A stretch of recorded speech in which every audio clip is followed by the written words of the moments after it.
El beneficio de utilizar consciente y positivamente la mente.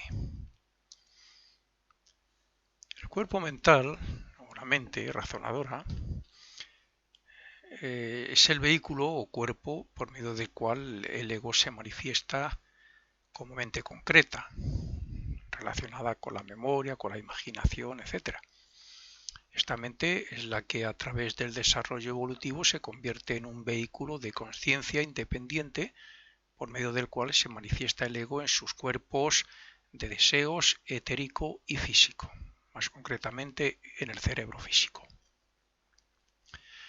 Pero el cuerpo mental también se manifiesta como un segundo aspecto comúnmente llamado mente abstracta.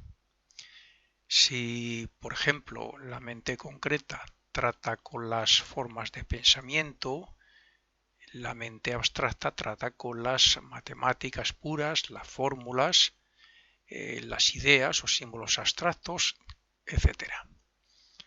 El aspecto superior de la mente irradia o crea originalmente unas ondas mentales, mientras que el inferior reproduce y crea formas de pensamiento que cualquier iniciado o clarividente positivo puede ver. El cuerpo mental tiene casi la misma forma ovoide, aunque en menor tamaño supuestamente, una forma ovoide similar al cuerpo de deseos, con la diferencia de que los buenos pensamientos hacen vibrar la materia mental más espiritualizada, que suele estar más bien en la zona de la cabeza, en la parte superior, mientras que los pensamientos maléficos, egoístas, etc., pues gravitan, tienden más a descender hacia la parte inferior de esa forma ovoide, o en algunos casos como una especie de nube grande. Por tanto, podemos ver cómo la mente no es el ego, sino su aspecto cognoscitivo, lo que le hace ser el pensador y el conocedor en sus renacimientos. Es simplemente algo así como la conciencia individual y personal con la que muchos se identifican. Cuando el hombre piensa, pone en vibración su cuerpo mental, su mente concreta. Esta vibración se manifiesta en un grado inferior, es decir, en el cuerpo astral, comúnmente llamado, en el cuerpo de deseos o emocional. Desde este cuerpo pasa a los éteres del cerebro etérico, del cuerpo etérico, para, por último, poner en acción la materia gris del cuerpo físico. Sabiendo que el cuerpo de deseos está relacionado con el sistema nervioso simpático y que el sistema cerebroespinal está bajo el control del ego, éste piensa emitiendo sus vibraciones originales en base a experiencias pasadas a través de los canales abiertos o no del cuerpo de deseos, para terminar encontrando el conducto más apropiado y las partículas más capaces de expresar lo que el ego desea. Esto explica en cierto modo el que a unas personas les gusten las matemáticas y a otros no, o que unos comprendan y expresen perfectamente algunos hechos más bien abstractos y otros sean incapaces de ello. Si analizamos esto en sentido contrario, lo que podría ser el resultado de una experiencia o conocimiento, sería algo así. La experiencia en el cuerpo físico, la experiencia recogida a través de la visión, de los hechos, del oído, ¿no? Bien, la experiencia y nuestro cuerpo físico asciende al cuerpo de deseos, se comunica, se relaciona íntimamente e indirectamente. En el cuerpo de deseos, donde luego se convierte en una sensación. Puede ser un deseo, un impulso, un sentimiento o emoción. Lo que en el cuerpo mental luego se transforma en percepción, conceptos o ideales, lo que será una base para las respuestas futuras y una manera de abrir nuevos canales para que se exprese el ego, el yo. Esta es la manera también de que se forme la memoria, pero como no todo es causa y efecto, ni el resultado de experiencias pasadas, el hombre tiene en cada vida la posibilidad de crear ideas nuevas y originales, cuando de vez en cuando y en determinadas circunstancias recibe luz, esa luz que puede venir del propio espíritu y del mundo del pensamiento. Cuando la respuesta del ego alcanza el cerebro, se producen una serie de acciones en forma de descargas eléctricas, podríamos decir, de corrientes magnéticas, las cuales abren un nuevo canal neuronal. Las conexiones que se producen entre las neuronas es a través de un canal. Y los trabajos originales crean canales nuevos, así como la repetición, etc.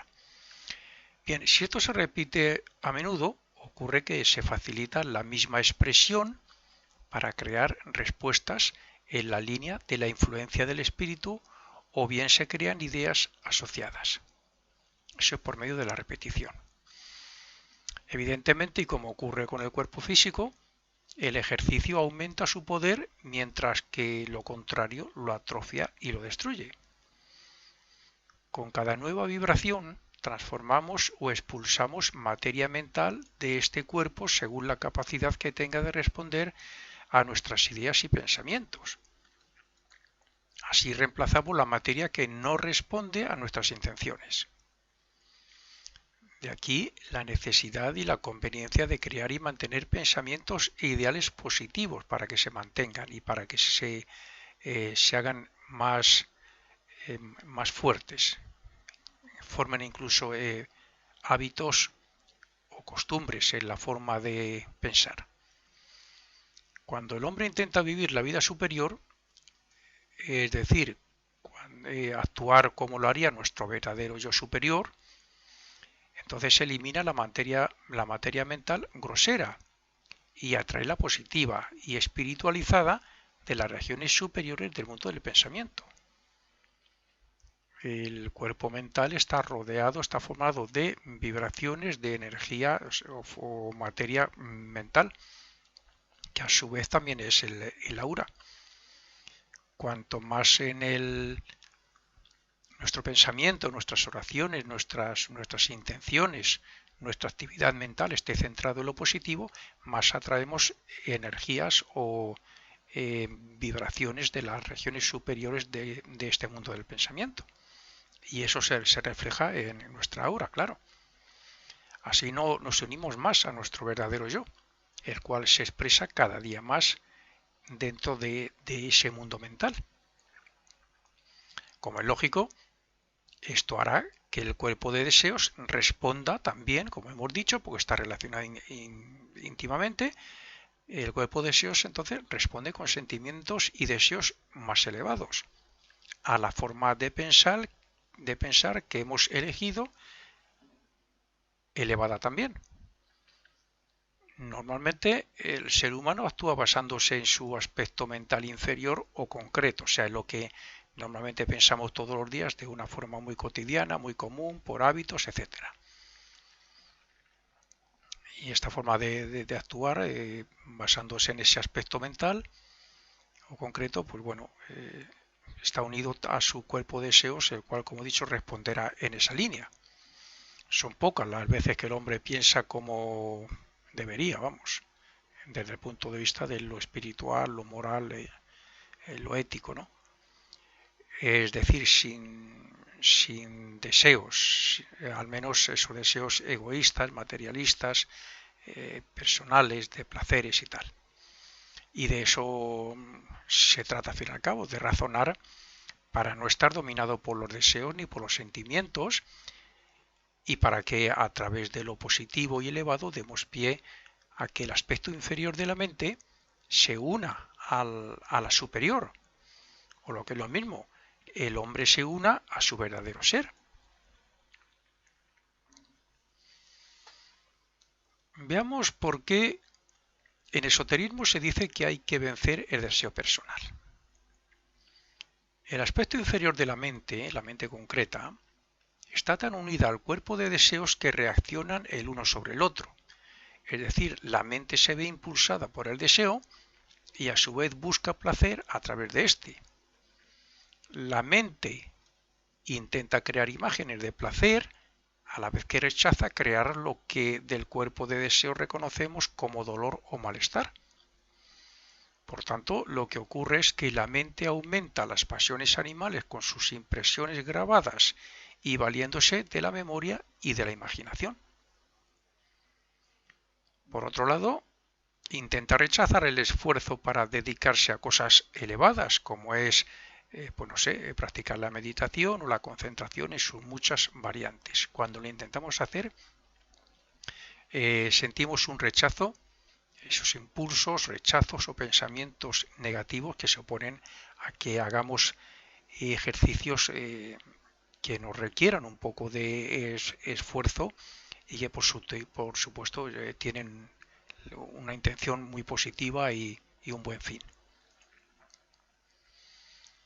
Razonando el párrafo anterior podemos comprender por qué el hombre actúa muchas veces peor que los animales. Esto es, que el cuerpo mental estimula al cuerpo de deseos, despertando así deseos pasionales que en el animal ni siquiera están activos y en nosotros, sin embargo, sí.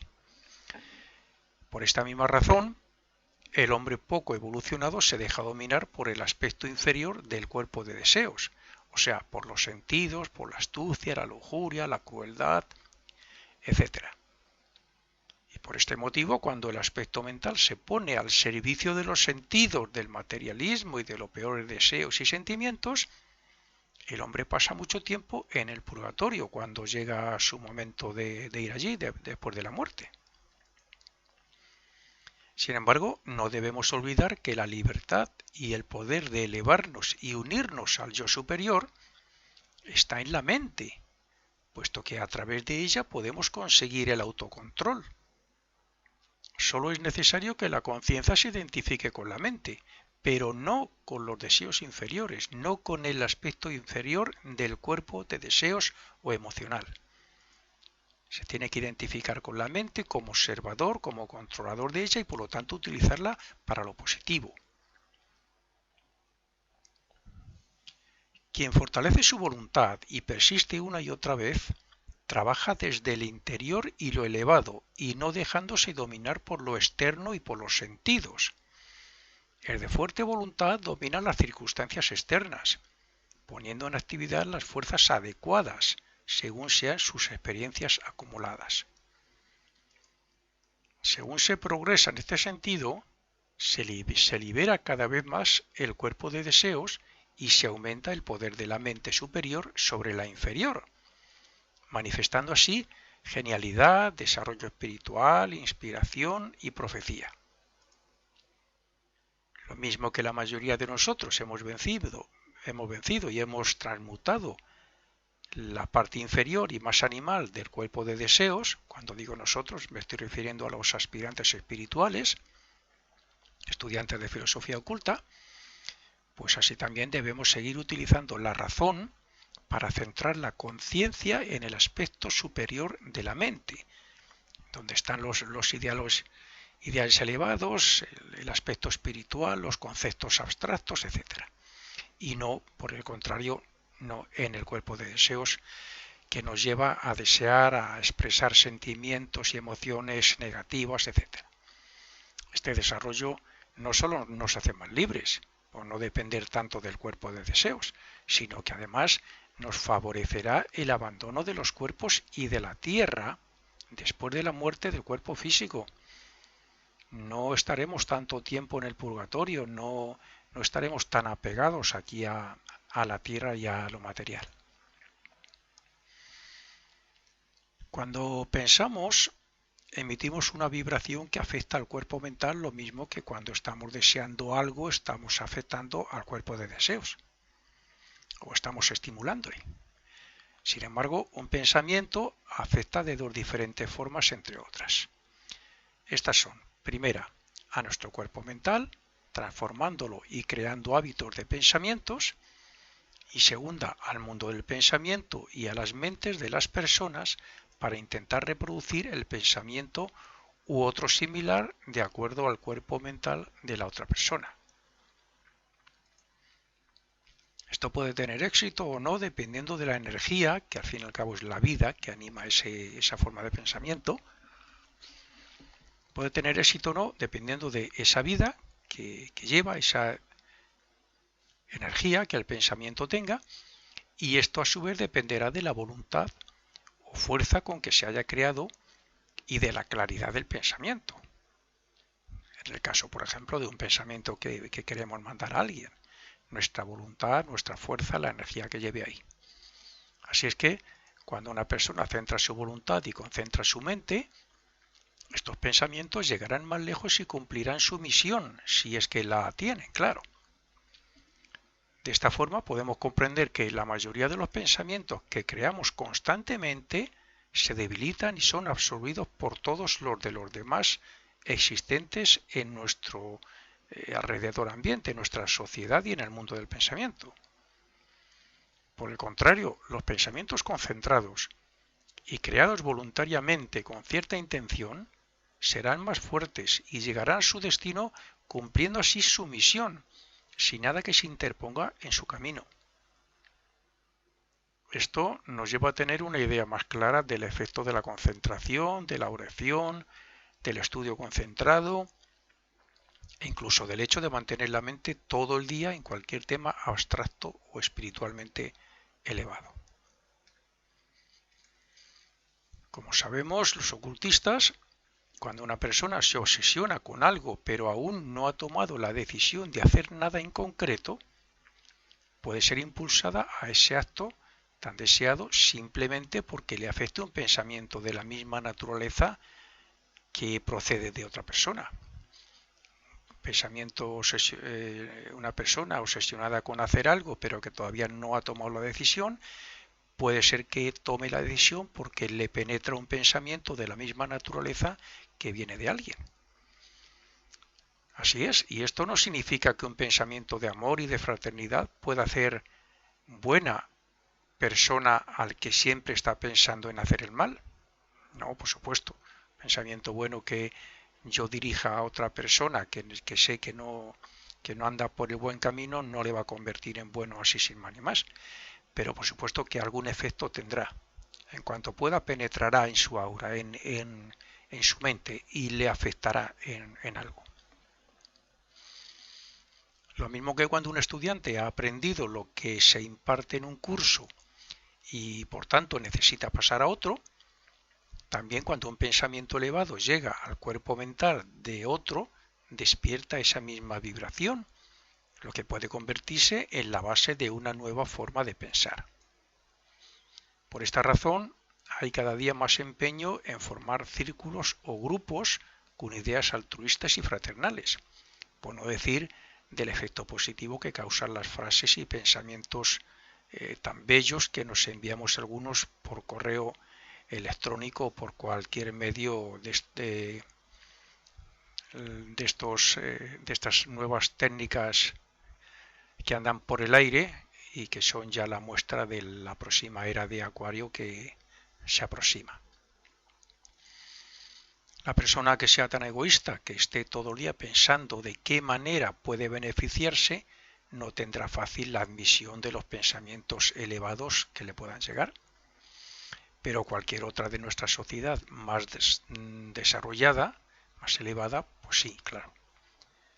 Por tanto, es obligación de todos, y más del que tiene este conocimiento, claro, ser una fuente de pensamientos que ayuden y eleven la conciencia de la sociedad, así como mandar pensamientos de ayuda en cualquier sentido cuando sabemos que alguien los necesita. Naturalmente que los lugares donde se practique la oración, la meditación, la concentración sobre temas elevados o simplemente cualquier agrupación que trabaje con ideales elevados, ya hacen una gran labor en el mundo mental de la sociedad. No olvidemos que cualquier pensamiento que consigue despertar una vibración simpática en otro cuerpo mental será absorbido por éste, aumentando así esa vibración o fuerza en él. Pero, por desgracia, el hombre es todavía muy egoísta y la mayoría de sus pensamientos se quedan con él, creando una atmósfera que repercute sobre sí mismo. Es decir, hacen que el pensador siga creando pensamientos de esa misma naturaleza.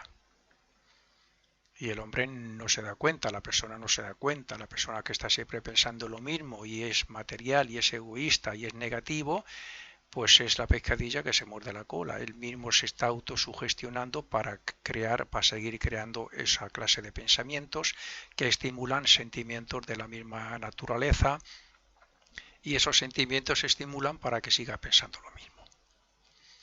Así se producen las autosugestiones, las obsesiones y las tentaciones que aun en momentos de descanso no nos dejan en paz, no dejan en paz al creador de esos pensamientos. Así, una persona que se obsesiona con matar, como vemos casi a diario en nuestra sociedad, por desgracia, vamos a suponer a su compañera, se obsesiona por medio de repetir ese pensamiento, pues al final termina matándola.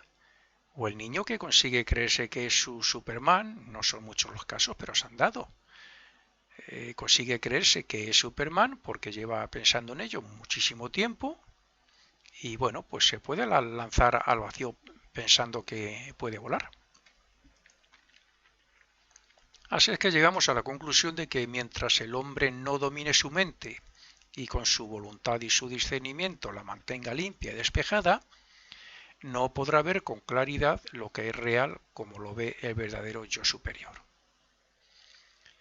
Esto es así porque una vez analizados nuestros hábitos mentales, podemos asegurar que nuestro cuerpo mental, junto al cuerpo de deseos, nos engaña y domina sutilmente, haciendo que nos centremos en hábitos vulgares y en antiguas formas de pensar, en vez de ayudarnos a elevar la vibración o elevarnos de plano o de mundo. Por tanto, aquí podemos aplicar ese dicho de que las cosas se ven según el cristal con que se miran. Es necesario, por este motivo, que el hombre sea consciente de lo que piensa y que acompañe sus pensamientos con sentimientos y deseos elevados, en vez de pasarse el día creando pensamientos absurdos, sin control y sin sentimientos o creándolos, por el contrario, de naturaleza maléfica. Cuando no se haga así, al menos debería estar la mente concentrada en lo que el hombre esté haciendo, en sus labores cotidianas, antes de andar pensando en cosas maléficas. De esta forma, al menos, ya digo, repito, concentrándose, aunque solo sea en ven cómo trabajan sus manos, qué hacen, concentrándose en lo que está haciendo, ¿no? Pues de esta forma al menos no permitirá que otros pensamientos indeseables le penetren y se conviertan en tentación, ya que, como sabemos, estos pensamientos penetran en nuestro cuerpo mental a la mínima posibilidad que tienen. Claro que qué mejor protección contra esas influencias que andar pensando en estos conocimientos y estar con la mente en los aspectos más elevados de la vida y del espíritu. Esa es una buena protección, pensar en lo que estamos hablando ahora mismo en esta conferencia. En cómo actúan los pensamientos, cómo llegan a una persona, cómo le influyen, cómo influyen los propios pensamientos nuestros sobre nosotros mismos, qué ocurre si no controlamos la mente y ella piensa lo que quiere por su cuenta, qué estimula a su vez en el cuerpo de deseos. Pues pensar y meditar sobre todo eso trae unos resultados muy buenos.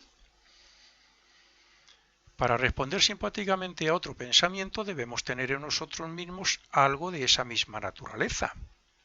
Por tanto, si queremos que esto no ocurra, no debemos pensar en nada negativo y sí en lo positivo. De esta forma, los pensamientos indeseables rebotarán en nuestra aura y no nos influirán. Debemos tener siempre presente que allá donde estemos, llevamos con nosotros todo nuestro mundo de pensamientos y que vamos sembrando la atmósfera, influyendo a los demás. La gran diferencia entre un hombre poco evolucionado y otro que sí lo está es que el primero no controla apenas su mente y se deja influenciar por la atmósfera mental de donde se encuentre, y que el segundo, por el contrario, utiliza su mente voluntaria y conscientemente para crear pensamientos que le ayuden a él mismo y a la humanidad. Esa es la gran diferencia. Trabajando de esta forma, no solo estamos protegidos, armónicos y siempre positivos, sino que a la vez estamos evolucionando porque cada vez utilizamos materia más elevada del mundo del pensamiento. Si, como he dicho, con nuestros pensamientos creamos nuestro propio mundo, el cual llevamos a todos los sitios a la vez que influenciamos al resto del mundo, al considerar a los demás igual que a nosotros mismos, comprenderemos que entre todos creamos una atmósfera mental nacional, patriótica, por decirlo así, la cual puede ser más o menos racial, democrática, solidaria, pero patriótica por lo general. Y lo mismo que somos responsables por los pensamientos que creamos y su efecto sobre las personas que nos rodean, también somos responsables, kármicamente hablando, claro, por el efecto de nuestros pensamientos a nivel nacional, a nivel de patria, según esté cada uno dominado por el espíritu patriótico. En cada nación hay un espíritu nacional y las mismas personas de ese país crean ese espíritu patriótico. Influye a quien sienta más la patria. Esto entra dentro de lo que llamamos karma colectivo. Por ejemplo, el nazi que, además de hacer mal y dar órdenes contra los judíos, estaba pensando cómo hacer mal a más personas, pues podéis imaginar lo que se estaba creando. La naturaleza de los pensamientos de un país afectan a todos. Eso es lo que normalmente llamamos el patriotismo o la opinión pública también. Las costumbres culturales, etcétera. Y muy especialmente a los niños les afecta, puesto que afectan más en la educación, en la infancia. El pensamiento afecta a los cuerpos de deseos de otros y estos cuerpos de deseos estimulan al cuerpo mental para que cree pensamientos de la naturaleza que sea. Así es que, tanto dormidos como despiertos, todos somos receptivos a los pensamientos de las personas. Salvo que, como digo, estemos siempre pensando en positivo, en lo espiritual, en lo elevado, que eso es como un escudo protector. Por este motivo deberíamos tener más cuidado con lo que pensamos individualmente. Si yo doy una conferencia, mis pensamientos y mis palabras alcanzarán a la mente de todos, y aunque será más afectado quien preste más atención, se quedará con ello mejor grabado, pues aunque será así, los pensamientos intentarán estimular las vibraciones correspondientes de los cuerpos de deseos de todos los asistentes durante un tiempo, al igual que a su mente.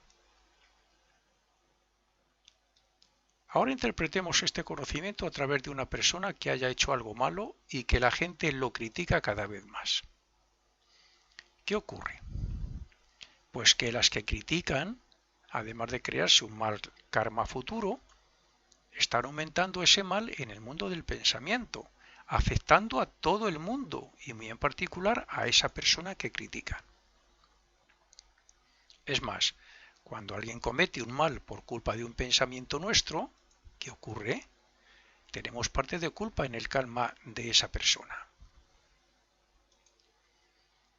El hombre actual centra su actividad mental en las 4 regiones inferiores del mundo del pensamiento.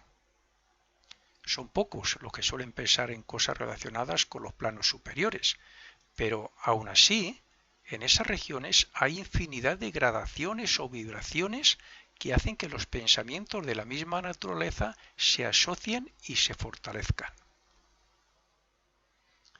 Esto nos lleva a asegurar que una persona devota, Rosacruz o simplemente que mantenga una línea de pensamientos nobles y espirituales, se verán atraídos hacia esas regiones y agrupaciones incluso cuando duermen. Durante el día estamos conectados con esas zonas del mundo mental, del mundo del pensamiento, claro, según sean nuestras creaciones mentales. Pero hay quien acelera su desarrollo y aumenta sus conocimientos por las noches, dependiendo de su naturaleza y por tanto dependiendo de dónde vaya, porque se relaciona. Pongamos un ejemplo de todo esto. Cuando un estudiante de ocultismo estudia por primera vez algunos de los diagramas que de la escuela estamos refiriéndonos siempre a la fraternidad Resa Cruz, por lo general, estudiamos algunos diagramas representativos de lo que llamamos cosmogénesis, pues cuando por primera vez lo hace le será muy difícil entenderlos. Lo mismo que le pasaría a un niño pequeño respecto a las matemáticas. Pero cuando día tras día persistimos concentrando la mente, estamos abriendo un camino o canal neuronal en el cerebro por medio del cual nos será cada día más fácil caminar, entenderlo. Es decir, nos será más fácil comprenderlo y asimilarlo. A partir de esta centralización y concentración de la mente en el tema y región que corresponda, es cuando podemos extraer mayor provecho intelectual. Y ahí estaríamos elevándonos hasta la región abstracta del mundo del pensamiento. Si de verdad queremos mantener una mente lúcida y desarrollarla espiritualmente a través del ocultismo y la devoción para que sea capaz de captar lo más elevado del mundo mental, debemos adquirir el hábito de pensar recta y noblemente. Estas palabras escritas afectarán al cuerpo mental del lector. Y lo mismo ocurre con los pensamientos de los profesores, los conferenciantes, etc. Pero el que nos afecte o no y el grado en que lo hagan dependerá siempre de nosotros mismos. Si yo escucho una conferencia que creo que me puede perjudicar por las cosas que enseña, lo primero que debo hacer es no hacer nada de lo escuchado, de lo que me dicen que haga, de los consejos, y por el contrario, olvidarlo todo y no pensar en ello. De esta forma, lo poco que me haya afectado se atrofiará o morirá por inanición. Somos nosotros quienes marcamos el grado de vibración de nuestra mente según la naturaleza de lo que pensamos. Así es que, quien piensa en ser altruista, es difícil que le afecten los pensamientos egoístas. Y quien de verdad viva la vida devocional, es difícil que se pierda por el mundo de la diversión y del vicio. Sin embargo, es necesario recordar que las mentes desocupadas y ociosas son más débiles ante la tentación. Por esta razón debemos conocernos a nosotros mismos. Y una vez analizados los defectos y las virtudes, fortalecer la voluntad, hay que fortalecer la voluntad para controlar nuestra manera de pensar y para no permitir que nos penetren otros pensamientos indeseables que procedan del exterior. Esta es otra manera de que el cuerpo de deseos no se convierta en el tentador que nos termine llevando a caer en algún vicio o un mal hábito. A más de una persona le parecerá una tontería, pero cuando no hay un esfuerzo por controlar la mente, se comienza por una pequeña crítica, se continúa por consumir o hacer cosas que perjudican a la mente, no sé, pues consumir alcohol, drogas, ver películas pornográficas, conversaciones donde se expresa odio hacia alguien, el racismo, el tabaco, etcétera. Bueno, pues se comienza por ahí y se termina cayendo en algún vicio o mal hábito que nos aparte de nuestra práctica espiritual diaria y de nuestros elevados ideales. Es, por tanto, muy aconsejable para el aspirante espiritual que entrene deliberadamente su mente y que utilice su discernimiento y la concentración para aumentar el poder mental. Estamos construyendo nuestro cuerpo mental a cada momento, con cada pensamiento que creamos y con todos los que nos influyen. Incluso dormidos, atraemos materia mental mientras vamos expulsando otra que ya no nos sirve. Pero por eso, debemos estar siempre elevados, para que no penetren los pensamientos vulgares y egoístas de los demás. Recordemos que todo buen pensamiento y sentimiento aquí se convierten en poderes y facultades después de la muerte y en la próxima vida.